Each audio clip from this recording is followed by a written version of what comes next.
Hello, good evening बच्चों। Good morning. Good morning बच्चों। तो जैसा कि आप सब बता रहे थे कि नॉर्थ सेट के अगले प्लान, जो नॉर्थ सेट अगला आएगा उसके लिए क्या स्ट्रेटेजी रहेगी। तो मेरा नाम है गजेंद्र मौत, नर्सिंग ऑफिसर एम्स जोधपुर। अब हम बात करेंगे नॉर्थ सेट 7 पे। नॉर्थ सेट 6 का हमारा एग्जाम कंप्लीट हो चुका है। नॉर्थ सेट 7 है जो कि सितंबर में होगा प्रीलिम्स और अक्टूबर में होगा अपना मेंस का एग्जाम। ठीक है। अब बार बार पूछते हैं कि नॉर्थ सेट 7 के लिए क्या स्ट्रेटेजी रहेगी। नॉर्थ सेट 6, नॉर्थ सेट 5 में जो प्रीलिम्स और मेंस का पैटर्न था, अब वो पैटर्न नॉर्थ सेट 7 में भी लागू होगा। ठीक है। उसी पैटर्न के अकॉर्डिंग हमें तैयारी करनी है। जैसा कि हमें लगा था कि नॉर्थ सेट 6 में पेपर अच्छा था, मीडियम था, मॉडरेट था, और जो मेंस का पेपर था मॉडरेट टू सीवियर था।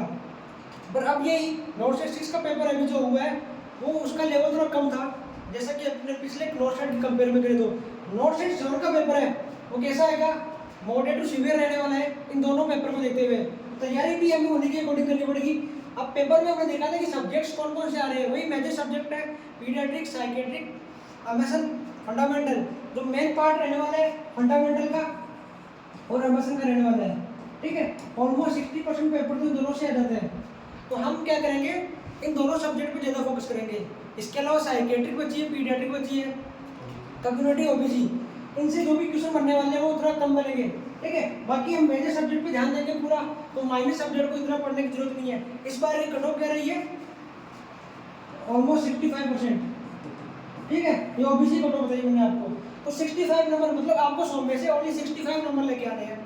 पेपर मॉडरेट रहने वाला है, सभी कर सकते हो। आप जो भी डाटा पढ़ रहे हो उसी डाटा के अकॉर्डिंग आपको पेपर आने वाला है। अब वहाँ पे क्या करते हो, आप माइनर मिस्टेक कर देते हो, उसके कारण आपको 2 से 3 क्वेश्चन गलत हो जाते हैं और वही मेरिट में रहने देते हैं आपको। ठीक है। वही क्वेश्चनों को गलती करके मेरिट से पीछे रह जाते हो। अब वो गलती नहीं करके हम क्या करेंगे, स्ट्रेटेजी को अच्छा बनाएंगे, जो क्वेश्चन है उनको बार बार रिपीट करेंगे, प्रैक्टिस अच्छी होनी चाहिए आपकी, और जो थ्योरी है थ्योरी को अच्छे से करना पड़ेगा आपको। ठीक है। अब रिवीजन के लिए स्ट्रेटेजी क्या रहेगी, हम डाटा तो सारा पढ़ लेते हैं, ठीक है, लेकिन मेन क्या होता है, मेन होता है रिवीजन एंड क्वेश्चन प्रैक्टिस। ठीक है। तो रिवीजन को कैसे करना है उसकी स्ट्रेटेजी बनानी पड़ेगी आपको। रिवीजन के लिए जैसे मैंने बनाया था, जो मेरा एग्जाम हुआ था नॉर्थ सेट 5 का, ठीक है, उसमें मैंने रिवीजन कैसे किया था वही स्ट्रेटेजी आपको बताऊंगा मैं, जो कि बहुत हेल्पफुल है। ठीक है। जैसे हम क्या करते हैं, शॉर्ट नोट्स बनाते हैं तो उनको क्या करते हैं अलग कॉपी में डालते हैं, पर वो कॉपी हमारे साथ 24 घंटे नहीं रहती है, अपने साथ 24 घंटे रहता है अपना मोबाइल। ठीक है। अब जितना भी ग्रुप बना लो, जितने भी सब्जेक्ट्स आपके, ठीक है, पीडियाट्रिक, साइकेट्रिक, जो भी एमएसएन फंडामेंटल है, एमएसएन बड़ी सब्जेक्ट है, उसमें हर एक सिस्टम का ग्रुप बना हुआ। ठीक है। मैं अभी दिखाऊंगा आपको टेलीग्राम में मैंने कैसे ग्रुप बना रखे हैं। ठीक है। जैसे आपने फोन का ग्रुप बना दिया, साइकेट्रिक का ग्रुप बना दिया, पीडियाट्रिक का ग्रुप बना दिया और एमएसएन का ग्रुप बना दिया। ये अलग अलग ग्रुप बनेंगे आपके। फोन में जो चीज़ याद हो रही है आपको उसको याद कर लो, जो चीज़ आपको याद नहीं हो रही और इम्पोर्टेंट हो उस चीज़ को अपने ग्रुप में डाल दो आप। ठीक है। आपने जैसे एंजियोट्यूब है वो याद कर ली, एंजियोट्यूब की साइज भूल जाते हैं अपन। ठीक है। फाउंडर पोजीशन में एंजियोट्यूब डालनी है, कौन सी में डालनी है, पोजीशन हो गया, फीडिंग के बारे में कौन सी पोजीशन देनी है, ऐसी चीज़ें जो आप भूल जाते हो और जो इम्पोर्टेंट हो उनको क्या करेंगे अपन, उनको इस ग्रुप में डाल देंगे। ठीक है। नेक्स्ट क्या करेंगे, अगला टॉपिक आ गया एटीट्यूड का। एटीट्यूड में जो भी काम में क्वेश्चन बन रहे हैं उनको याद कर लो, जो क्वेश्चन आपसे याद नहीं हो रहे ना उसके डाटा को आप डालो इसमें। ठीक है। एटीट्यूड की साइज के साइज के बारे में डाल दो, क्योंकि साइज अपन बार बार भूल जाते हैं, पीडियाट्रिक में कौन सी साइज है, एडल्ट में कौन सी साइज है। ठीक है। तो आप वो क्वेश्चन है ना इसमें डाल दो उस ग्रुप में। अब आप क्या करोगे, मॉर्निंग में उठ गए आप तो एक बार ग्रुप को स्क्रॉल कर लिया, इवनिंग में हो गई, इवनिंग में पढ़ लिया, फोन चलाने का मन कर रहा है आप ग्रुप को स्क्रॉल कर लो, नाइट हो रही सोने वाले हैं आप ग्रुप को स्क्रॉल कर लो। मैंने ऐसा ही किया था।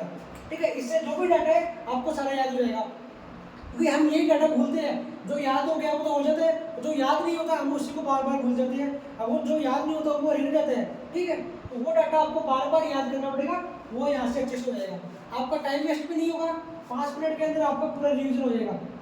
ठीक है। अब बात करते हैं अपन एमएसएन की। एमएसएन बढ़ेगी बड़ी सब्जेक्ट, इसमें क्या है जितने भी सिस्टम है सिस्टम के अकॉर्डिंग अपने को चलना पड़ेगा। ठीक है। तो आप बनाओ अलग ग्रुप, जैसे बना दिया आपने ग्रुप बना दिया नर्वस सिस्टम का। ठीक है।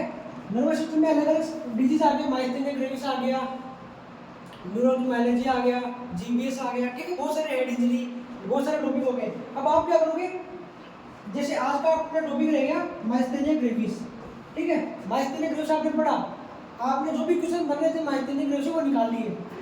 ठीक है। जैसे कि 10 क्वेश्चन बन रहे इंपोर्टेंट, 10 क्वेश्चन अच्छे से होने चाहिए आपके ना। अब यहाँ क्या करोगे आप, 10 में से आपको 8 तो याद हो रहे हैं, पर 2 चीज़ें ऐसी है जो आपको याद नहीं हो रही है, ठीक है, कि पेशेंट को एजुकेशन क्या देनी है, कि मास्टर में ग्रेजुएट का पेशेंट है वो गिर जाता है, फॉल हो जाता है, उसमें नर्सिंग एजुकेशन बहुत इंपॉर्टेंट है, विटामिन B6 है वो नहीं देते हैं पेशेंट को, ठीक है। तो ऐसी चीज़ें जो बार बार भूल जाते हैं, पर नर्सिंग केयर है तो उनको आप यहाँ पे लिखो, ग्रुप के अंदर डाल दो आपका, ठीक है। जो भी 2 पॉइंट बच रहे हैं उसको आप ग्रुप में डालोगे, फिर आप उसको स्क्रॉल करोगे तो वो चीज़ आपको याद हो जाएगी, ठीक है। ऐसे आपने नर्वस सिस्टम में जितनी भी है सब कवर किया। अब एमसीक्यू प्रैक्टिस कर रहे हो, एमसीक्यू प्रैक्टिस के लिए मोस्टली सब लोग एक ही बुक लेते हैं, एनक्लेक्स, टारगेट टाइप, पीआरए, तो इनके अलावा कोई बुक भी नहीं है, ठीक है। अब जो बुक ले रहे हो उसमें से आपने 100 क्वेश्चन नर्वस सिस्टम में सॉल्व किए, आपके 50 क्वेश्चन सही हो गए, ठीक है। फर्स्ट बार में 50 क्वेश्चन सही हो गए, बहुत बढ़िया। सेकंड बार बुक को करो आप, सेकंड बार में आपके 80 क्वेश्चन सही हो गए, ठीक है। थर्ड बार कर रहे हो, थर्ड बार कर रहे हो तो 20 क्वेश्चन रॉन्ग आ रहे हैं, कोई बात नहीं है, तो 20 क्वेश्चन को देखो आप गलत क्यों हो रहे हैं, देखा उनका रेशनल देखा, ठीक है, ये क्वेश्चन याद हो रहा है, समझ में आ रहा है, क्वेश्चन को समझना आपको, ठीक है, कि क्वेश्चन क्या कहना चाहते हैं, वो डाटा ऐसा डाटा लाइक एग्जाम में मिलेगा, सेम टू सेम क्वेश्चन नहीं मिल सकता है, पर लोअर सब का डाटा मिल सकता है। तो यहाँ से ऐसा होगा कि 10 क्वेश्चन आपको याद नहीं हो रहे पर इंपॉर्टेंट है, क्वेश्चन को याद मतलब कि उसका जो कॉन्सेप्ट है, क्वेश्चन क्या कहना चाहते हैं वो आपको समझ में नहीं आ रहा, ठीक है। तो उसको क्या करोगे आप, बार बार देखोगे, बार बार पढ़ोगे ना तो वो चीज़ याद होगी आपके दिमाग में, सेट होगी कि क्वेश्चन क्या कहना चाहता है, वही 10 चीज़ है, उसका रेशनल है वो आप कॉपी में लिखो, उस ग्रुप में डाल दो, उसका स्क्रीनशॉट लिया, ठीक है, स्क्रीनशॉट लेके ग्रुप में डाल दिया। उससे क्या होगा, जब आप ग्रुप में स्क्रॉल करोगे तो ये जो 10 पॉइंट आपने बनाए हैं ना ये याद हो जाएंगे आपको। फिर जो भी एनक्लेक्स है उसके 100 क्वेश्चन आपने सॉल्व किए थे तो उसमें से 50 तो आपके वैसे कंफर्म हो गए, 30 नेक्स्ट बार में कंफर्म हो गए और 20 ऐसे कंफर्म हो जाएंगे। क्वेश्चन क्या से बनेगा, क्वेश्चन यही से बनेगा, 100 में से बनेगा। क्वेश्चन के लैंग्वेज चेंज होती है और डाटा ये रहने वाला है, डाटा ये रहने वाला है, ठीक है, ऐसा होता है। तो ये रिविजन का बेस्ट तरीका है। जैसे आप अमेज़न में अलग अलग सब्जेक्ट है, फिर अलग अलग सिस्टम है, तो अलग अलग सिस्टम के अकॉर्डिंग आप ग्रुप बना सकते हो, ओके। तो ये रिवीजन की सबसे बेस्ट स्ट्रेटजी है जिसके अंदर आपका टाइम मैनेजमेंट होगा, आपको इतना टाइम नहीं देना पड़ेगा, कम टाइम में आपका पूरा रिवीजन हो जाएगा, ठीक है। अब हो गया अलग ग्रुप बना लिया हमने इमेज बेस का, इमेज बेस के कम से कम 3 से 4 क्वेश्चन एग्जाम के अंदर आते हैं, ठीक है। टारगेट आएगी इमेज उठा लो, उससे बाहर एक भी इमेज नहीं आएगी। उसके अलावा अगर आप इमेज देख रहे हो तो इंपॉर्टेंट इमेज देख लो आप, ठीक है। अब आपने क्या उठाई, इमेज उठाई, इमेज उठाने के बाद डेली उन सारी इमेजों को देखो आप, ठीक है।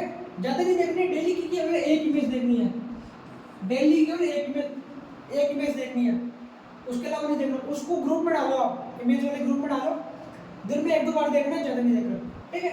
एक बार देख लिया, कल डालोगे, कल दूसरी इमेज ग्रुप में डाल दोगे आप, फिर क्या होगा, 2 इमेज को आपने देख लिया, ऐसे चलता रहेगा। इस प्रकार जैसे आप महीना पूरा होगा 30 इमेज आपको याद हो जाएगी, ठीक है। 9 सेट कब 3 महीने बाद है 90 इमेज, बस इतनी तो इमेज है टोटल, ये इमेज आने वाली, उसमें से 3-4 इमेज आपके एग्जाम में आ जाएगी। इमेज का ये तरीका हो गया। वीडियो बेस्ड क्वेश्चन आते नहीं है तो उनकी इतनी दिक्कत नहीं रहनी है, ठीक है। तो सबसे बढ़िया यही तरीका है कि अपने टाइम को बचाओ, टाइम कम है, स्मार्ट वर्क करो, जो पढ़ रहे हो उसको अच्छे से पढ़ो और रिवीजन की स्ट्रेटजी मैंने आपको बताई है, ओके। तो यही कहना चाहता हूँ कि आप जो भी पढ़ रहे हो उसको अच्छे से पढ़ो, मन से पढ़ो। नोट सेट 7 है वो आपको एब्स्ट्रैक्ट के अंदर जरूर लेके जाएगा, ओके।